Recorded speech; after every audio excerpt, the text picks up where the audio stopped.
Welcome to the program, everyone. Support for the show comes from Z-Biotics. Let me tell you about something that I actually use before a night out. It is called Z-Biotics Pre-Alcohol. Look, I like to enjoy a drink, dinner, friends, a glass of wine, maybe a cocktail, but I don't enjoy the next morning when my body is like, sir, what were you thinking? What were you doing? Here's the deal. When you drink, alcohol turns into this toxic byproduct in your gut. I tell you this all the time. That is that buildup that makes you feel rough the next day. Z-Biotics Pre-Alcohol was created by PhD scientists to break that down before it becomes a problem. You just drink it before your first drink of the night. That's it. The first time I tried it was before dinner with friends. I had my usual glass of wine, my drinks or whatever. I went to bed. The next morning, clear, focused, no regrets, ready to do the show. So make it your first drink of the night. Drink responsibly and thank yourself in the morning. Go to zbiotics.com/lemon. Use the code LEMON to get 15% off of your first order. They've got a 100% money back guarantee, no questions asked. That's zbiotics.com/lemon. Use the code LEMON. Good morning, Lemon Heads, Lemon Nation. Okay, are you guys in here and ready? San Diego, Wanda is here. How are you guys? Thank you for being here. I'm glad that you're here. I think it's fair to say this morning, it's a true statement that the tea is hot.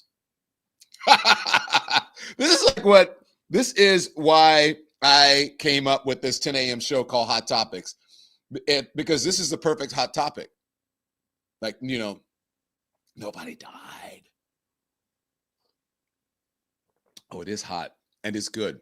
You can have a tea that's juicy. This tea is juicy. It's got honey in it. It's got lemon in it. It's got sweet and sour, just like the story that I'm going to talk to you about. So welcome to the program, everyone. Hello, Tennessee. Hello, Ireland. Wow, amazing. Hello, Charleston. We got folks from everywhere. Michigan's in the house. Sacramento is in the house. Sacramento twice is in the house. So look, hey, Louisiana. All right. Yes. Are you guys ready for the tea? Because, everybody's doing it. All the networks are like, breaking news is all. Let's even tell you inside the White House, there's a story, a bombshell that is shaking Washington to its core, blah, blah, blah, blah, blah. Well, honey, I'm going to be Wendy Williams this morning because this is some hot tea, and that's how we're going to talk about it. So before we do anything, make sure you hit the like and make sure you hit the thumbs up, okay? Really, seriously, okay? The chat is flying. Maybe the producers, can you slow the chat down? Is it possible? Thank you. Thank you, whoever said I like the mug. It is on our merch store, donlemon.com, and then click on merch. And then the same thing, let's the creators do that. And then the same thing for the hat. If you like the raised black on black, Don Lemon Live, then you can get it in the merch store. Okay, so hit that like, hit the thumbs up. Before we do anything else today, I'm going to ask you a real question. And because if you haven't, we're going to take you through it. Have you read this Vanity Fair piece yet?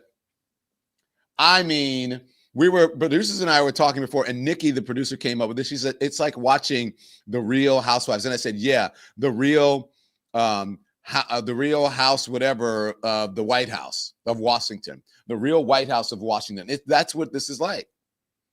And I don't mean, did you skim the headline? Okay.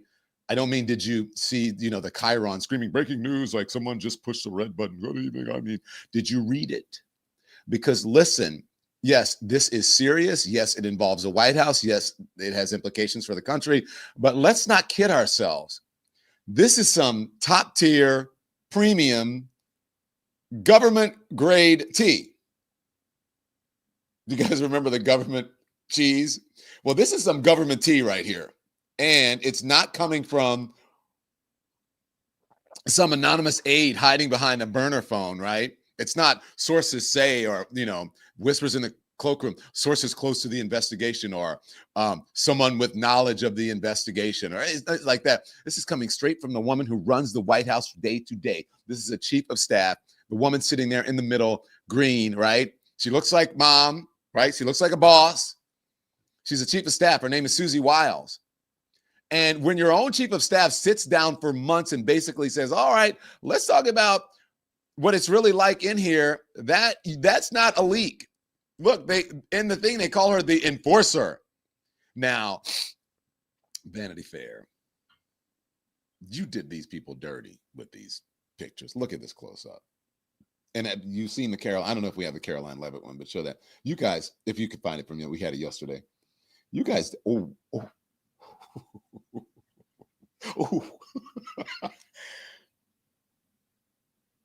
Vanity Fair. That is some shady.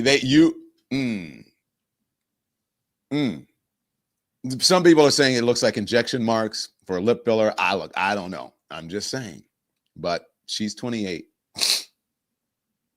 Okay, so our thumbnail says White House secrets exposed. Okay, and I got to be honest with you, exposed.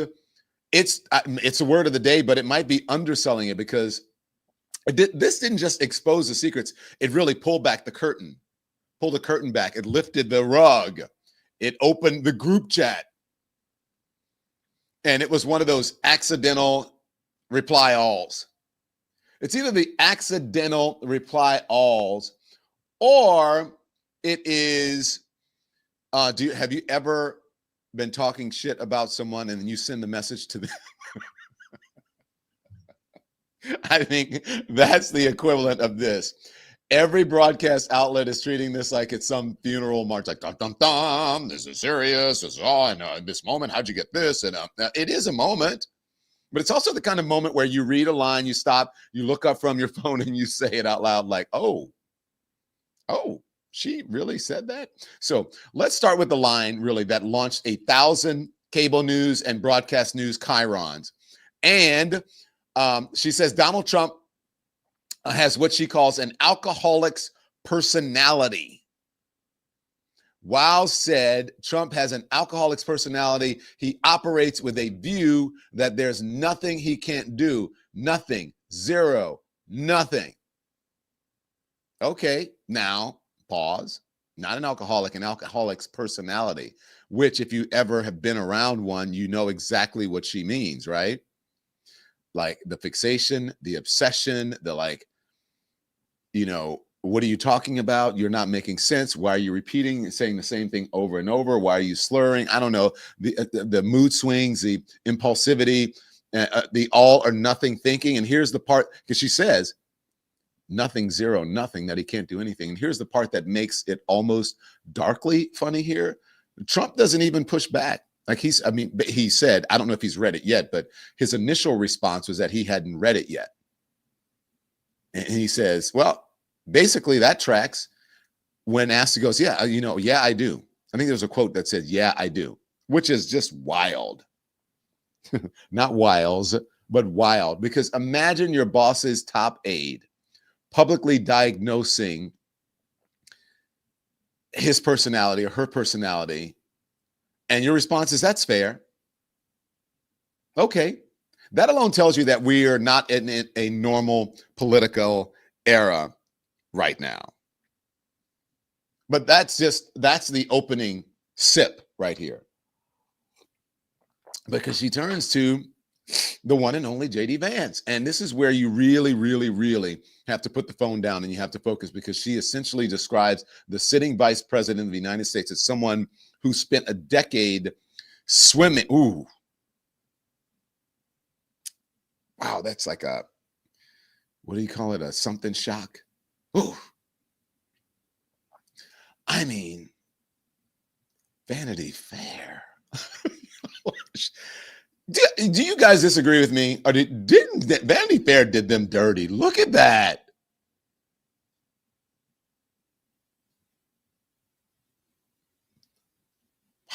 Wow. Wow. The heir apparent. So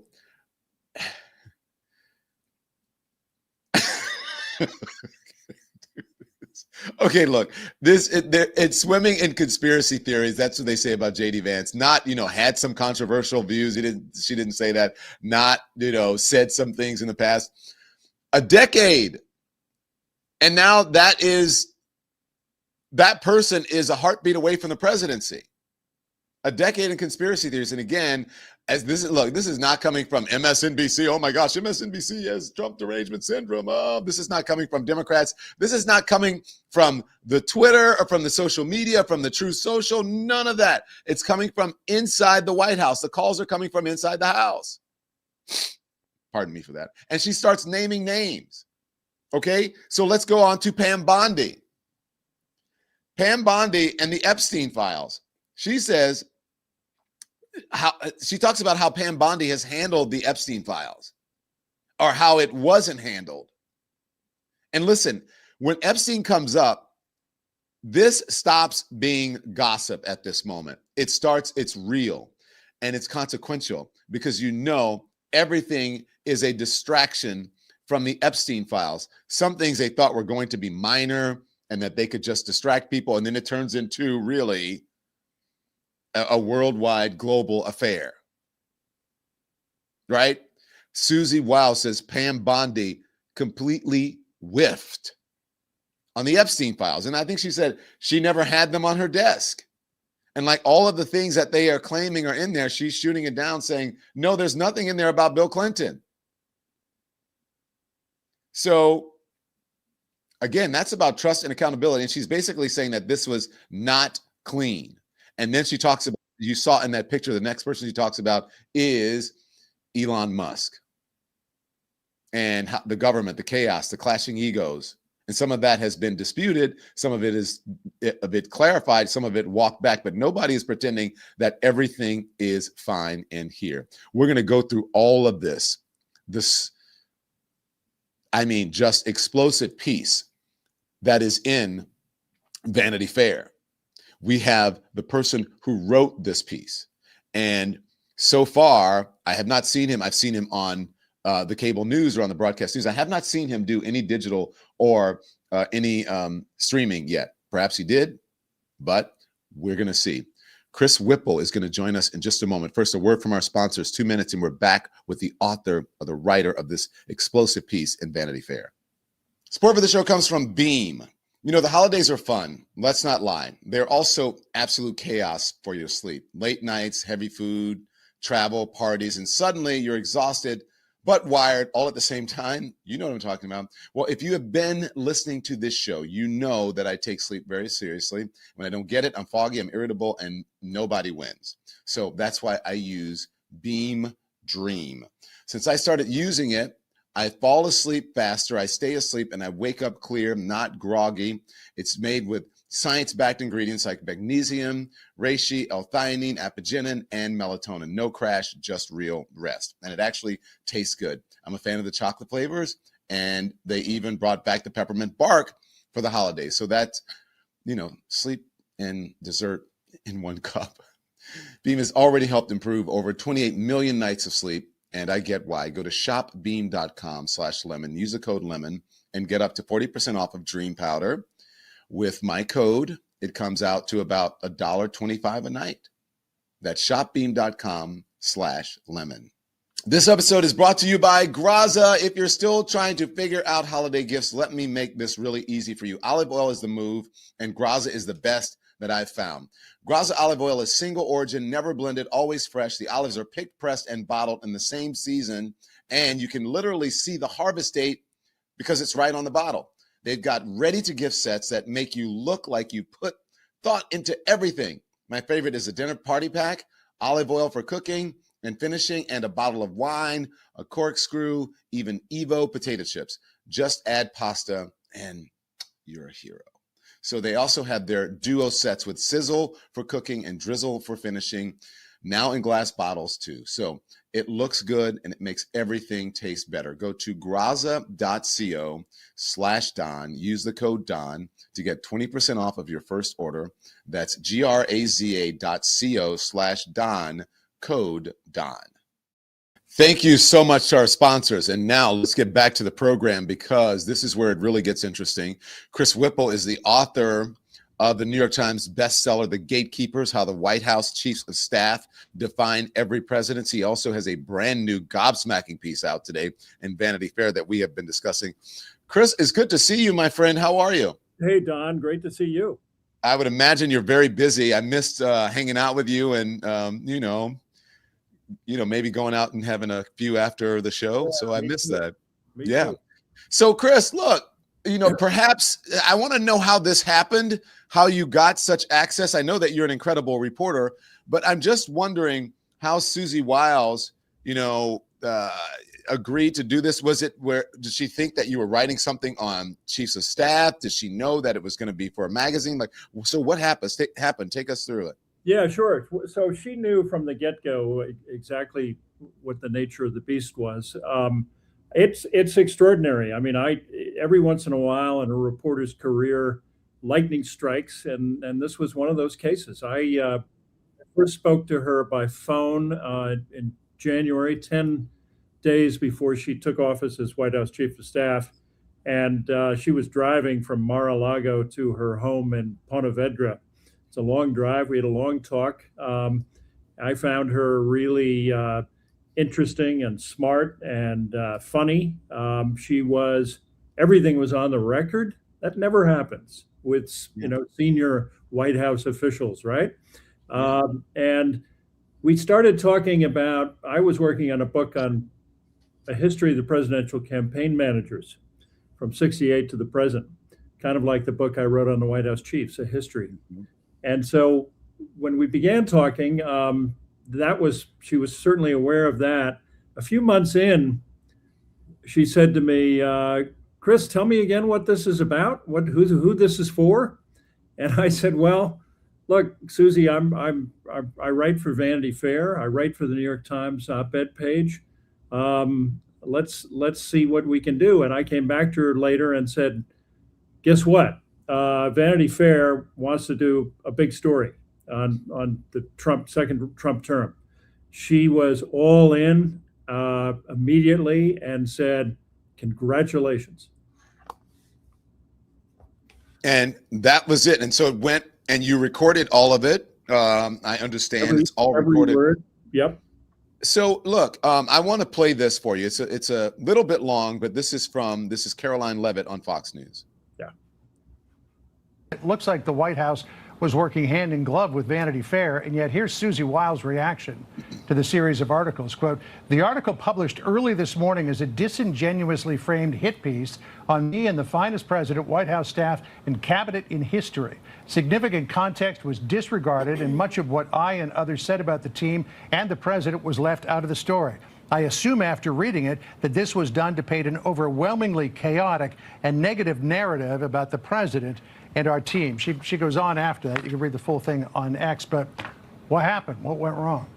Well, look, I would just echo my boss, Susie Wiles, who is the best chief of staff in our nation's history, working for the greatest president in our nation's history, and that this was, unfortunately, another attempt at fake news by a reporter who was acting disingenuously and really did take the chief's words out of context. But I think most importantly, the bias of omission was ever present throughout this story. The reporter omitted all of the positive things that Susie and our team said about the president and the inner workings of the White House. And as Susie said today, it's deeply unfortunate that happened, but it won't distract us from making America great again. And President Trump has been such a productive you president. Get the gist of this. You get the gist of it, Chris. So you're a disingenuous reporter. You know what this reminded me of? I'll let you respond to that. But Anthony Scaramucci, I believe, said that he was taken out of context. Remember when he gave he gave a quote to Chris Lizza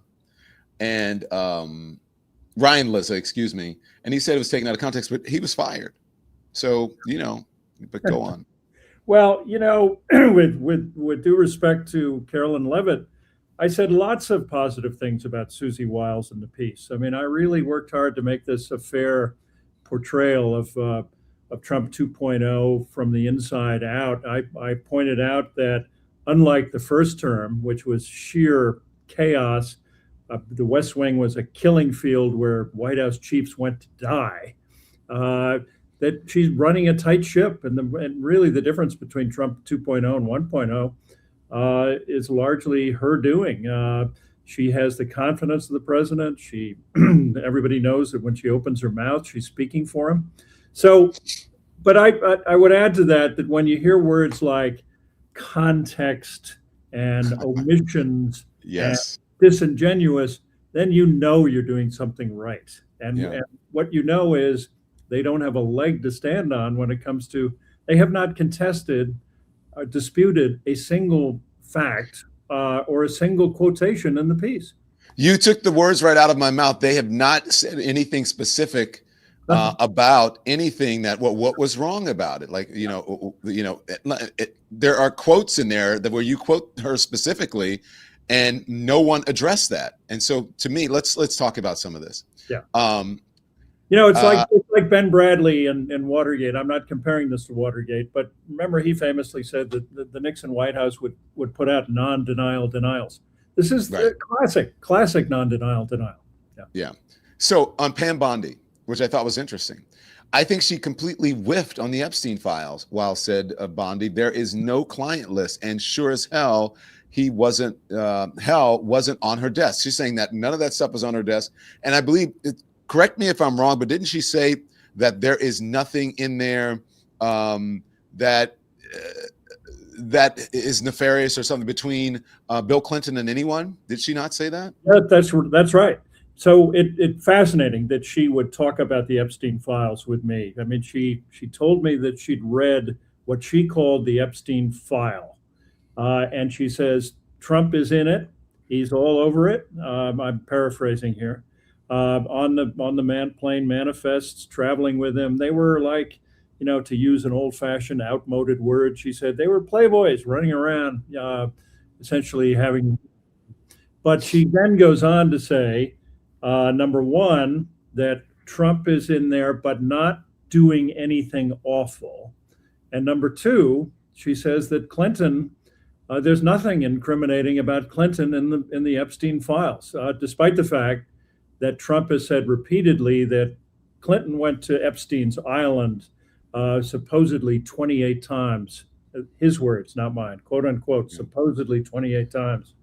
She said the president was wrong about that.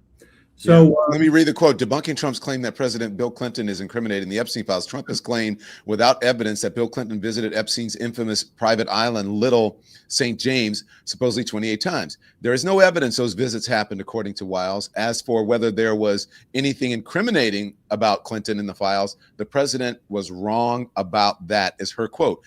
Yeah. So how is he going to use this now as a distraction or to push people off of him and point them towards the Democrats, bad Democrats, but I wasn't bad, even though the person who's probably mentioned the most in the Epstein files are Jeffrey Epstein, Glenn Maxwell, and Donald Trump.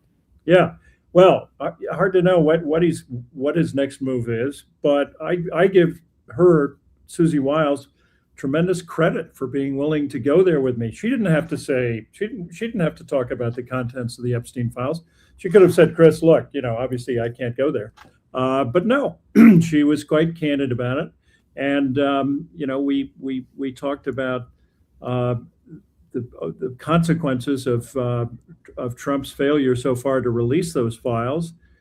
She was quite honest about the fact that she worries about not so much the MAGA base, but about recent arrivals to MAGA, recent Trump voters, young voters, who are pissed off about two things. They're pissed off about Epstein and they're pissed off about Israel and the Trump White House's coziness with Netanyahu. And she thinks that's a significant threat that they have to address. Okay, so Putin, Trump's team was divided on whether Putin's goal was anything less than a complete Russian takeover of Ukraine. The experts think that if he could get the rest of Donetsk, then he would be happy, Wiles told Whipple in August. But privately, Trump wasn't buying it. He didn't believe Putin wanted peace.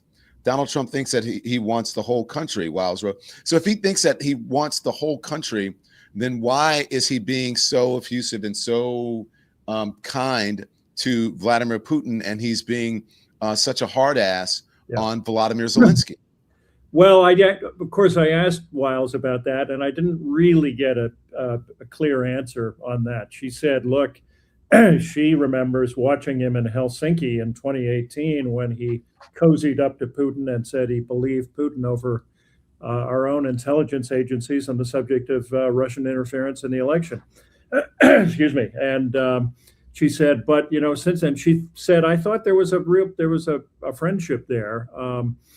But over the years since, she says she's seen calls that were cordial and calls that were very tense and difficult. So it's been a zigzag relationship, according to her, with Putin. But what I found remarkable, the bottom line, Don, as you pointed out, is that she says Trump believes that Putin wants all of Ukraine, period. Yeah. Full stop. I asked Rubio, because I talked to the whole inner circle, not just Susie, but I spoke to Vance, spoke to Rubio, I spoke to Levitt, I spoke to Stephen Miller, James Blair. You see a bunch of them there. Rubio said to me, there's an offer on the table that would essentially give Russia the territorial lines that are now drawn. And Putin will not take yes for an answer. So I don't understand what did Rubio say to you? Rubio said essentially, yeah, look, he's got, we call him in the Vanity Fair piece, the hawk. He is certainly a hawk when it comes to Venezuela. He's traditionally been a hawk when it comes to Russia. In this case, he certainly sounded hawkish to me. In other words, he seemed to be endorsing Trump's view that Russia and Putin want all of Ukraine, not some kind of a peace settlement. I thought it was fascinating, the Letitia James part of it, because I don't know if it was if you said it or someone else said it, that this is evidence for her attorneys that this was retribution, which would ensure that she is never prosecuted or is not prosecuted for what they're saying. So you talk about, so let's talk. So all this talk, Whipple said, about accusing Letitia James of mortgage fraud. Well, that might be on the retribution. That's what you guys says, lasting longer than 90 days into his time in office, which is what because initially she told you, well, the retribution is only going to last 90 days. And then you asked her about Letitia James, and she goes, well, you may want to come. That one is retribution. She had and I'm paraphrasing here, she had $500 million of his money. That is stunning that she would say that, Chris. Extraordinary, really extraordinary. And it's fast, Don. I mean, it's really interesting because it's kind of a journey that she takes, I think, over the course of the 11 months that I talked to her. In the beginning, she was acting as though she really needed to restrain the president, tap the brakes, if you will, on some of his excesses. She told him that, now, are you sure you want to pardon all the January 6th rioters? Shouldn't we look at it individually? She tried to get him to agree to give up the retribution at the pursuit of his political enemies after day 90. But months later, when I said, well, wait a minute, whatever happened to that? She says, well, we're not on a retribution tour. That was when I pressed her. And she said it might look like it. And she essentially conceded that it was, because she said, look, he doesn't wake up in the morning thinking about it, but when the opportunity arises, he'll go for it. In other words, go for his enemies. Then I pressed her specifically on Letitia James. And that was when she said, well, okay, yeah, that one's retribution. It's extraordinary. It's a get out of jail free card for Letitia James's attorneys. And I'm sure others who have been accused of similar will say, look, if it's retribution for Letitia James, then perhaps it's for me, and it may be used as a legal precedent. So look, there are even on Comey. I pressed her on Comey, and again, she said, well, it does kind of look like it, doesn't it? Essentially, yeah. I'm paraphrasing now. Wow. So Comey has a get out of jail free card, even though I think the statute of limitations is up on him. Letitia James, I believe it's over. And then you've got Fani Willis and John Bolton, I think still. Okay, so let's talk about January 6th, and I found this fascinating. And I think this was one of the most shocking things, considering just how horrible this insurrection was on the Capitol, with people honestly spreading feces, urinating in the Capitol, stealing things from lawmakers' offices, and threatening. Someone died. A woman died in all of this, and also then a police officer died later. from what they believe were complications brought on by stress, possibly from the insurrection. But then she, as White House chief of staff, you would think the White House chief of staff is usually strong enough to say, look, this is not a good idea. And they get presidents not to act on their worst inclinations. I think she said initially she wanted him to, if he wanted to exonerate or have the sentences commuted of the people who did the least violence there. But then she just relented because I think she said, what, the president has a tie-breaking vote or something like that? So I said to her, look, did you ever have a conversation with the president where you said, wait a minute, instead of a blanket pardon for every January 6th rioter, shouldn't we look at this individually in these cases? She said, she said, more or less, she said, exactly, that's the conversation I had with him.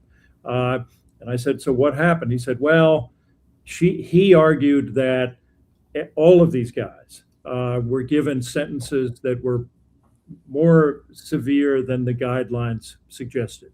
And so I kind of came around at that point, and she said, look, a tie goes to the president. So she lost that argument. But the truth is, if you go and you look at the court records, and we report this in Vanity Fair, it's not true that so many of these rioters who were pardoned by Trump actually had sentences that were lighter than the guidelines. So the whole rationale for the blanket pardon was hollow, and yet Susie Wiles went along with it. And you see, Chris, I don't know, I'm sure you've read the articles and the reporting on the people who were pardoned on January 6th now being rearrested for different crimes, and really some of them very horrible crimes. I think there's one gentleman, at least one person, for crimes against children, and these are the people he let out. Well, and here's the thing. I mean, this is somebody, Susie Wiles, who her whole history is fascinating, and we can get into that if you like. But among other things, her dad is famous, and her grandfather, right? He's a traditional GOP Republican. She cut her teeth as a 23-year-old intern in the Reagan White House, working under Mike Deaver, watching James A. Baker III, the legendary White House chief for Reagan. She was a traditional GOP conservative. And you would think, presented with an issue like this, pardoning all of these people who assaulted police officers, beating them within an inch of their lives. 9 deaths were attributed to January 6th, 150 injuries, more or less. You would think that somebody with that kind of pedigree in the GOP as a conservative would say, what do you think? What are you thinking? Well, how can you pardon these people? But again, at least she had the discussion. She made her argument, and that's perhaps better than nothing. Yeah. And someone just put up, as I was going to mention, Jennifer Griffin, who's one of our Lemon legends. Pat Summerall was her father, the NFL player and commentator. But that's not the only prestigious person in her, in her lineage, so to speak. But yeah, she's been around the media for a while, and she should know how to conduct herself. Well, and of course, the really fascinating thing about having grown up as the daughter of Pat Summerall, he was not a famous sportscaster. He was an alcoholic. As a young girl, she was involved in staging interventions with her mother to get him into treatment. He was sober for 21 years before he died, but Susie would be the first to tell you that was a kind of PhD in dealing with difficult men. And famously in the Vanity, in my piece, she says that Trump has a, quote, alcoholic's personality, end quote. Mm-hmm. She means by that he has this, not that he drinks, we don't think he does, but that he has this grandiose personality and sometimes, belief in himself, untethered to reality, my words, not hers, that he thinks he can do, there's nothing he cannot do. Nothing, nada, zilch. Anyway, she learned how to deal with people like that as the daughter of the famous Pat Summerall. Did she think that was was that tough for her to deal with? Because alcoholics are not easy to deal with. Having, alcoholics in my own family, they're it's usually tough, and they're erratic, and they have obviously addiction issues that can go beyond. But yeah, they have they have this feeling that they are somehow invincible until reality strikes. Yeah, well, look, I think I think that's part of why Susie Wiles has this kind of magic with Donald Trump. There's no question about it. She has it. He trusts her, unlike any of her predecessors, certainly as White House chief, unlike anyone else in that White House. She is the most powerful person in the Trump White House, other than the president himself. And it's because of this bond, this relationship they have, and because maybe it's like the serenity prayer, where you learn not to try to control the things you can't control. God grant me the wisdom, right? Yeah. Yeah. So you said you spoke to pretty much everyone. You spoke to Stephen Miller and Caroline Leavitt and everyone in the White House. Which one? Not everyone, but certainly the inner circle. Yeah. Which one did you find more interesting, or were they all as candid as Susie Wiles? Let's go with Stephen Miller. Yeah, no, by no means. Stephen Miller is a guy who is always on script. You will never, and he's obviously a true dyed-in-the-wool believer in MAGA, and you get one thing and one thing only from Stephen Miller, which is the party line that this is the greatest president in history who's done more than anybody, and so forth, and that they're there to dismantle the deep state. Which so that's what you get from Stephen Miller. Vance was interesting, and much less scripted. He's got a sense of humor. He joked about Rubio, his friend and rival. At the Vanity Fair photographer was shooting pictures, and Vance said, "I'll give you $100 for everybody you make look shittier than I look." And Rubio, it's 1,000. I'll pay you 1,000. Anyway. Correct me if I'm wrong. We sat on a lot of on anchor desks a lot, and Stephen Miller was often there in the beginning for during 2016. I don't know if we did it together. We may have. But I've always found him to be a very interesting character who somehow, and you can tell me if you think I'm right or wrong, he starts to talk and then he winds himself up and he just keeps going. And it gets more extreme as he keeps going and then you have to get, okay, Stephen, stop it. Let somebody else talk. Was that your experience? Yeah, that sounds familiar. Yeah, I mean, he knows where he knows exactly what he wants to say, and he goes there with tenacity, like a pit bull. Are people concerned about how extreme he is? Because you know what the comparisons are to him in public. I won't say them here, but you know what I'm talking about. Is that a concern in the White House at all? They believe that he's actually in charge, even more so than Susie Wiles. Well, that's just not true. Susie Wiles is, other than Trump, the most powerful person in that White House. And when Susie says jump, Miller will say how high.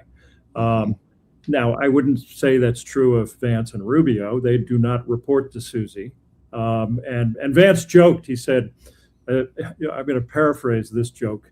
While they were posing for a group photo for Vanity Fair, he said more or less, if this thing turns to shit, if this thing goes south, you may all get fired, but I'm elected.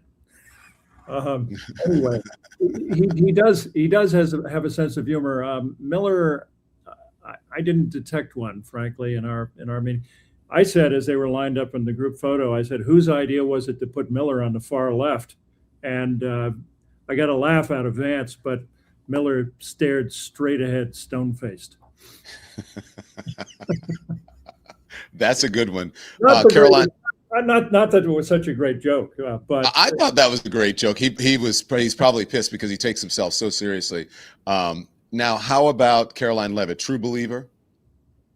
I think so. I think she's a true believer, and I think that whether you like her or loathe her, she's really good at what she does. I mean, obviously she's kind of a Rottweiler, to use another dog metaphor. I mean, she takes no prisoners. She's combative. But I'll tell you, Susie Wiles said to me, she thinks that Levitt is scary good, in her words. Right up there with Zoran Mamdani as a communicator. Now, who knows? But she's certainly good at what she does. It's easy to be. I tell people it's easy to be good when you don't have to rely on facts, and you can just sort of give the party line. You know what I'm saying? Yep. Because most people are in their heads going, well, is this true? Is that not true? And they're maybe second or third guessing, or I don't want to say that because I want to make sure that it's factual. She doesn't care. She doesn't have to, and she's not going to get, so she can just rattle off and say whatever she wants. And that helps in the she is so good category. Right. So can we talk about these photographs? Sure. Because, wow. I mean, we had the picture of Caroline Levitt up, and have you heard the criticism of these photographs? Well, I frankly, Don, I've been going wall to wall with talking about the article itself. So I haven't really been following that online, but I know it's gotten a lot of attention. Well, we knew it was coming, the article, and I didn't text you. How did you know? I can't tell you. I cannot reveal my sources, but I knew, and I was like, oh, Chris is a friend. Can we get him on? And then, I know you guys want to do broadcast, but you have to remember, the real influence is not in broadcast anymore. I'm telling you, it's right here. And Trump realized that, and that's how he won the election. But these photographs, I mean, people are saying it looks like, close up the lip injection and all of that stuff, and JD Vance or whatever. I mean, they're not extremely flattering, but it is what it is. But I'm sure, but you're not the photographer, so. Yeah, I think it was Jimmy Kimmel who said, "Here's Susie," right after reading the Epstein file. I love your sense of humor. It's gotten a lot of attention. So, look, I was writing, some notes for my opening monologue today, and I said, if this is in there, I would imagine that there is some stuff. I guess probably the wrong terminology because this is not a film that's on the editing room floor, but that you edited or cut. And is there a part 2? Are there notes from the Vanity Fair article by Chris Whipple? Yeah, there are a lot of stories that we went through a pretty tough editorial process of winnowing it down to it's 9,500 words, I think, which is a long piece for Vanity Fair. But boy, it was tough to get it to fit because there was a lot that was left on the cutting room floor.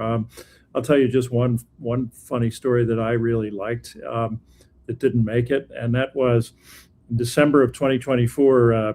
The outgoing White House chief, Jeff Zients, invited Susie as a guest of honor to his house for dinner, and invited the ex-White House chiefs to come and join him. This is a tradition that goes back to Josh Bolton, who did it for Rahm Emanuel. It was the first chapter of my book, The Gatekeepers. They all gathered, or not all. I think there were only 8 who made it to this thing. Some Democrats presumably weren't crazy about helping a Trump regime. But anyway, they got there. Everybody started giving Susie advice on how to be White House chief. And then Reince Priebus came barreling in. Oh, Lord. And launched into a rant about Trump and about throw the rule book out. There's nothing you can do. And he was going on, and people were just looking at him thinking, what the heck is Reince doing? Trashing Trump in front of Susie. But anyway, at the end of this, Priebus had one more piece of advice for Susie. Don't talk to Whipple. She didn't listen to Priebus, did she? And good for you. Look, before I let you go, I want say again. It didn't make the cut in the piece last. It didn't. Before you go, now it's on. Now we've revealed the story. Yeah. Look, I don't want to monopolize your time because I know you have other things to do. But what is the most surprising thing that you learned or thought came out of this piece? It's so hard to choose Don. I mean, it's just full of candid revelations by Wiles, and I guess I'd have to say the real arc of the piece, in my mind, is from day 56, when Susie Wiles got Trump to promise that he would end this revenge and retribution tour on day 90. And then at the end of the year, when I say to her, remember when you told me months ago that he was going to end this after 90 days? And she said, oh, well, it's not a retribution tour. And besides, they went after him, so who can blame him? It's not me. Essentially, was what she said. You could tell that there was a journey there from early in the White House, early in the term, when she was trying to tap the brakes, at least, on Trump's worst excesses, and right now when she seems to be all in. Yeah. I lied. I got to say this because I don't have the producer in my ear, the EP, going, follow up on that. Why do you think she ended up speaking to you and being so candid, even though she ignored Reince Priebus's advice? I honestly don't know for sure, Don. It was pretty funny on Morning Joe, off camera this morning. Mike Barnicle goes to me, I told my wife, Chris Whipple is a charming guy, but he's not that blanking charming. And so I don't know the answer, but I do think it's not a Machiavellian ploy on her part to set herself up for a post-Trump career or any of the speculation I've been hearing. I can only take her at her word, which is she felt that Trump had been vilified during his first term. He'd been unfairly treated by the mainstream media, and I think she thought she would get a fair hearing from me, that she'd get fair treatment. And maybe by now she's changed her mind, but I did my best to be fair. You haven't heard from any of them, right? Personally? No, I have exchanged texts with Susie shortly after the piece came out, but not since then. Yeah. Chris, I've always thought very highly of you, as you know, and you're a stand-up guy. You're a great reporter, great writer. So thank you. And congratulations on this piece. It's a good piece of work and great accomplishment. The admiration is mutual, Don. Thanks. Thank you. And happy holidays to you and yours. Say hello. Okay. Thank you. Okay. The great Chris Whipple. I mean, what a great guy.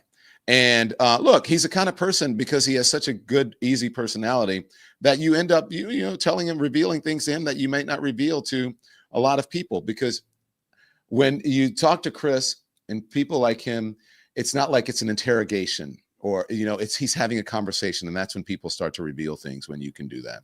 So thank you to Chris Whipple. We have more. You're going to hear from the people who are really ticked about this a little bit. But first, a word from our sponsors. This show is sponsored by MSI Reproductive Choices.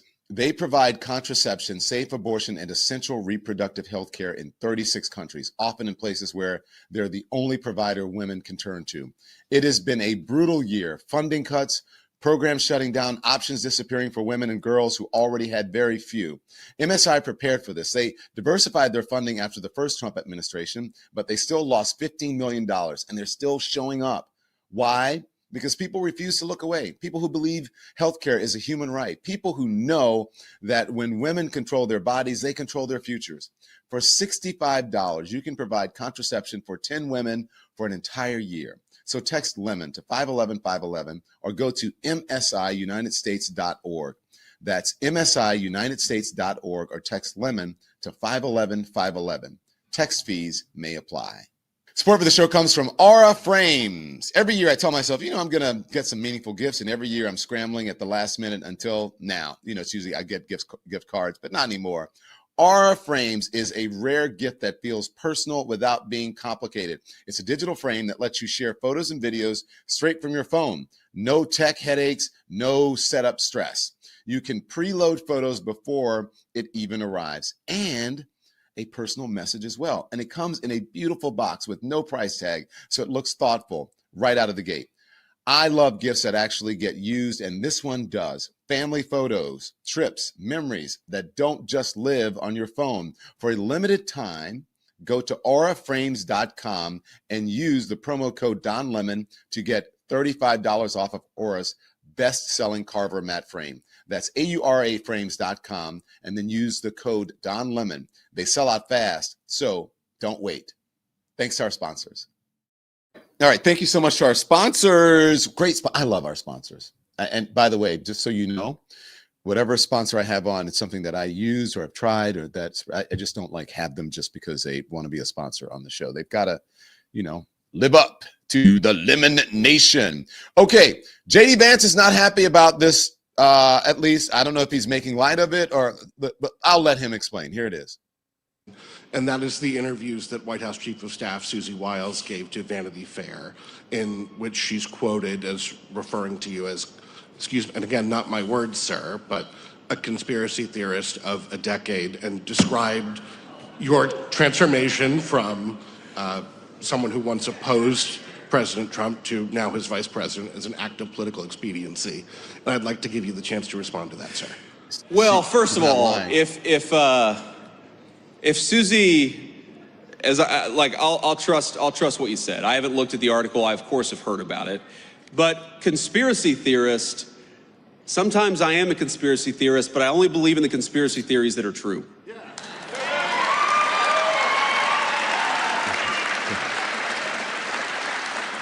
And by the way, Susie and I have joked in private and in public about that for a long time. For example, I believed in the crazy conspiracy theory back in 2020 that it was stupid to mask 3-year-olds at the height of the COVID pandemic, that we should actually let them develop some language skills. I believed in this crazy conspiracy theory that the media and the government were covering up the fact that Joe Biden was clearly unable to do the job.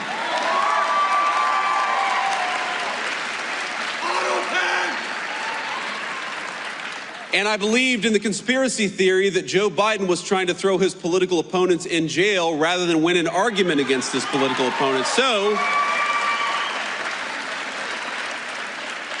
at least on some of these conspiracy theories, it turns out that a conspiracy theory is just something that was true 6 months before the media admitted it. And that's my understanding. Okay, so none of those, he mentioned more conspiracy theories. I don't know, just JD Vance, he's smart enough to know what a conspiracy theory is, but he's also smart enough to spin things. And surely he's smart enough to know. Actually, I think he sort of changed his tune, if I'm not mistaken, on COVID. But surely JD Vance is smart enough to know that people were operating under the best knowledge that they had to save a whole bunch of lives. And had 3-year-olds started dying, I think he might have a different stance. Do you know what I'm saying? And there was no conspiracy theories about Joe Biden and being what, in 2022, people were wondering about it. Joe Biden spoke about it. I asked Karine Jean-Pierre if Joe Biden had the stamina to be able to be president again and the capacity. And I got lambasted for it. So that wasn't a conspiracy theory. People had been talking about that. So I don't think JD Vance knows what a conspiracy theory is. Usually conspiracy theories are things that are not true. So anyways, okay. Steve Scalise, the congressman from Louisiana who went to LSU the same time that I was there. I think he's like 1 year older than me. Here he is. Separately, and this literally has happened while you have been, I think, on the air. I don't know if folks have been following this. There's a piece in Vanity Fair that has just come out, an interview with Susie Wiles, of course, who's the chief of staff to the president, who says she apparently sat for 11, there were 11 different interviews going on here with the cabinet team. Some astonishing quotes. I just want to read you this. I'm curious what you react to it. She said that Mr. Trump, quote, has an alcoholic's personality. She goes on to say that J.D. Vance has been a conspiracy theorist for a decade. She says Russell Vought, who's the budget director, is a right-wing absolute zealot, and that Pam Bondi completely whiffed in handling the Epstein files. This is the chief of staff of the president. This literally came out just this morning as we've been speaking to you. Well, I obviously have not read that article. I'll have to read it. I know Susie, she's the hardest working person up in D.C. with the hardest working president in America, Donald Trump. By the way, he doesn't even drink alcohol. So not sure what that quote is related to. The full context would be helpful. But President Trump never stops working for American people. I've talked to him about health care, talked to him about a lot of issues, and he's engaged in all of them. He wants to help lower costs for families. Again, not just in health care, at the grocery store. Look at gasoline prices. Right. We're seeing a 4-year low in gas prices at the pump today. That's more money in people's pockets. We're seeing higher wages. We need to do more, and we're going to do more. But those are some good things that President Trump's already delivered on in less than a year. Okay, that was Steve. I was wrong about him being a year. He's 5 months older than me. But anyway, so we both went to LSU at the same time. He was in the same fraternity as one of my best friends in the whole wide world. And yeah, and I'm sure I hung out with him. I don't really remember him, but my friend, I won't say who, he says, Don, don't you remember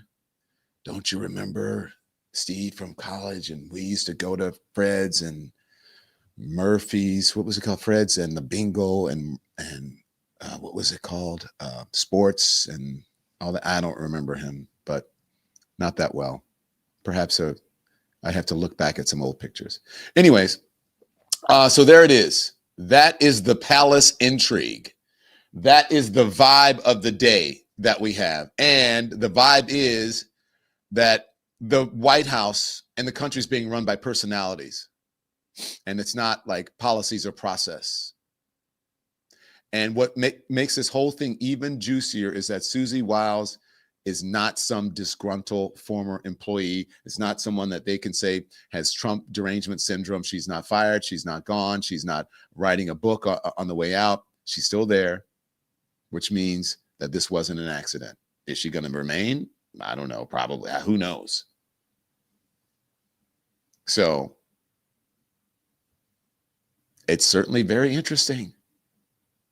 And so Chris Whipple is leading me to believe that there's more to come. He said there was a lot that was left, on the editing room floor, so to speak, usually when you talk about film. But we'll see. I think there's going to be more fallout from this. And of course, the Epstein of it all. And perhaps he'll use this as a distraction from that. We shall see. Okay. If you want to know anything about the show, go to donlemon.com. And we are in process, in meetings to talk about who our guests are and to reveal them to you for New Year's Eve. And if you want to know about the show or you want to come to the New Year's Eve show, you can come down to New Orleans. You can get the VIP treatment. Just click on any of those links at the top of donlemon.com. And you too can be part of the show. Okay. Also, if you go out, people are asking me about this little, we call it a Donley instead of a Stanley, or the mug, or the ornament. Go to click merch there, okay? And then, or the hat, the brand new hat. So people ask all the time. I know I didn't want to do merch, but you guys love it. So we got a lot. We have the Christmas store, the winter store, and of course, click on those champagne glasses. Champagne glasses for New Year's Eve. You can help us celebrate 2026 and just get the champagne flutes. And there are a couple still available if you want to get them. And you can ring in the new year with us and we'll toast the entire evening on the Don Lemon Show on YouTube, on Twitch, on everywhere streaming. And we'll tell you. And we're working on a deal too with The Root so that we can do something. Maybe they will stream it on their platform as well. Okay. So be informed without being inundated. Until I see you back here at 5 p.m. Eastern time here on the Don Lemon Show on the Don Lemon channel, I want you to do this. You guys know what it is, right? Turn the TV off. Thanks so much for watching, everybody. Your support means the world to us.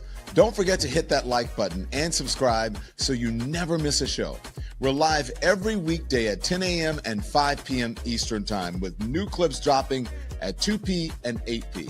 And if you want even more Don Lemon Show content, join the Lemon community. Members get exclusive posts, behind-the-scenes videos, and live chats just for you. So hit the join button or visit our channel page to sign up. Thanks again for all your love and your support, and I'll see you next time.